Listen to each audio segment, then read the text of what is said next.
Avant d'écrire un essai, il faut lire. En fait, que ce soit un essai, que ce soit un roman, que ce soit quoi que ce soit, on n'écrit pas si on ne lit pas. Vous allez venir. Pour un essai, c'est même encore pire. Parce que là, on parle de science. On parle de quelque chose qu'on peut vérifier, contester. Si vous ne lisez pas ce qui a été écrit précédemment dans ce domaine, vous allez écrire quoi?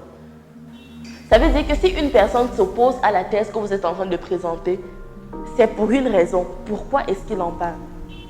Est-ce qu'il a mené des études contraires? Si oui, quelles sont les découvertes qu'il a faites afin que je puisse remettre en question ce que j'ai trouvé? L'humilité intellectuelle est de règle, de rigueur lorsqu'on écrit un essai.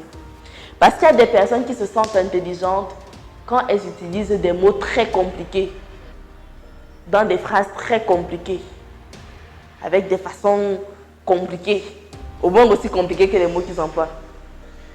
Sauf qu'elle a dit par exemple tout à l'heure, le but c'est qu'on lise et qu'on comprenne. Le but c'est de comprendre un phénomène afin de le faire comprendre, de l'expliquer à d'autres personnes. Pas d'avoir l'air intelligent. Et la plupart du temps, lorsqu'on veut prendre des tournures même trop compliquées, on se perd dans ces tournures. Donc au final, on a même l'air bête parce qu'on a mal employé les termes qu'on a choisis. On lit beaucoup ce que d'autres personnes vivent dans les mêmes conditions ou bien dans le même domaine. On observe le terrain. On observe.